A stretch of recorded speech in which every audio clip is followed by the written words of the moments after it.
द्वितीयोऽध्यायः साङ्ख्ययोगः। सञ्जय उवाच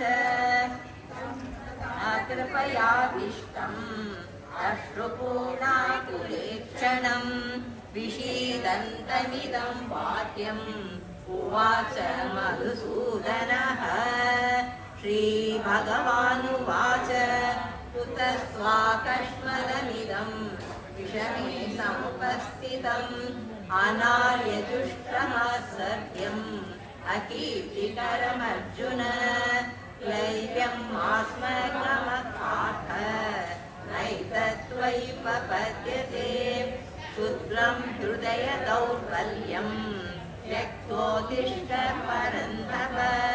अर्जुन उवाच कथं भीष्ममहं सङ्ख्ये द्रोणं च मधुसूदन। इषुभिः प्रतियोत्स्यामि भूतावरिसूदन। गुरूनः त्वाहि महानुभावान् श्रेयो भोक्तुं वैश्यमपीह लोके।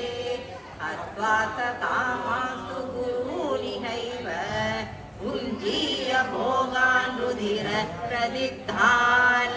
न चैतद्विद्मः कतरन्नो गरीयः यद्वा जयेम यदि वा नो जयेयुः। यानेव हत्वा न जिजीविषामः तेव स्थिता प्रमुखे धातराष्ट्राः। कार्पण्यदोषोपहतः स्वभावः पृच्छामि त्वां धर्म सम्मूढचेताः। श्रेयस्यानिश्चितं ब्रूहि तन्मे शिष्यस्तेऽहं शाधिमां त्वां प्रपन्नम्। प्रपश्यामि महाबलत्यात् यच्छोकमुच्छोषणमिन्द्रियाणाम्। राज्यं सुराणामपि चाधिपत्यम्। सञ्जय उवाच एवमुक्त्वा ऋषिकेशे स्वल्पमप्यस्य धर्मस्य जायते महतो भयात्। व्यवसायात्मिका बुद्धिः एकेव कुर्वन्नन बहुशाखाद्यनन्ता च बुद्धयो व्यवसायिनां। यामिमां पुष्पितां वाचं प्रवदन्ते विपश्चितः। वेदवादरथा पाठ नान्यदस्ति विवादिनः। कामात्मानः स्वर्गपरा जन्म कर्म फलप्रदा। क्रियाविशेषबहुलां भोगैश्वर्यगतिं प्रति।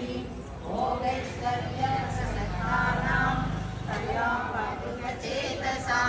व्यवसायात्मिका बुद्धिः समाधौ न विधीयते। त्रैगुण्यविषया वेदा निस्त्रैगुण्यो भवार्जुन।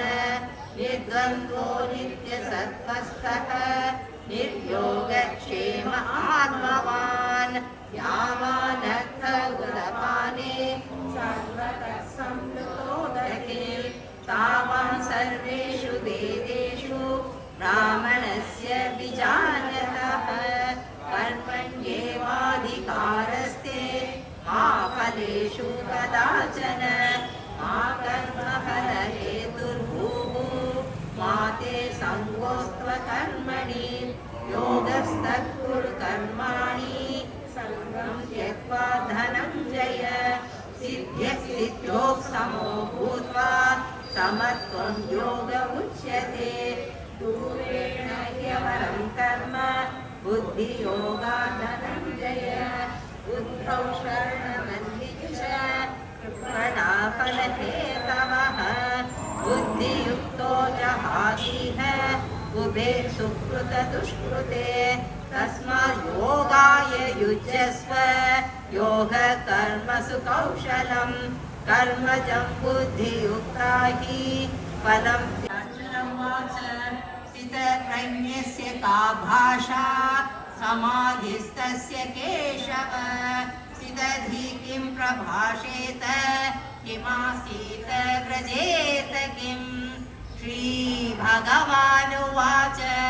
प्रजहाति यदा कामान् सर्वान् पार्थमनोगतान् आत्मन्येवात्मना तुष्टः स्थितप्रज्ञस्तदोच्यते दुःखेष्वनुद्विग्नमनः सुखेषु विगतस्पृहः वीतरागभयक्रोधः स्थितधीर्मुनिरुच्यते यः सर्वत्रानविस्नेहः तत्तत्प्राप्य शुभाशुभम्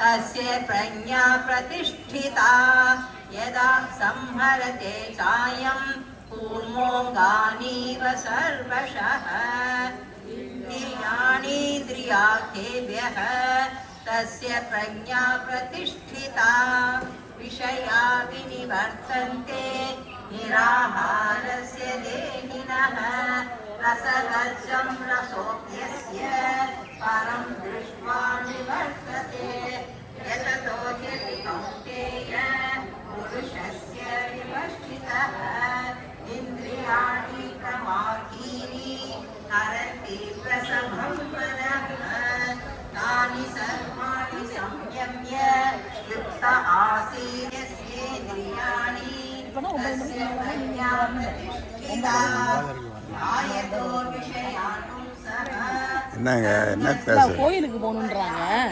அது நாங்கள் இப்போ மூடிட்டாங்க. எந்த கோயில்? நம்ம கிருஷ்ணகிரி அலங்காரம் நடக்கிறனால 9 மணிக்கு அப்புறம் வர சொன்னாங்க. ஓ நாங்கள் அதிசயம் அப்படியே நின்று பார்த்துக்கிட்டே இருக்கோம்.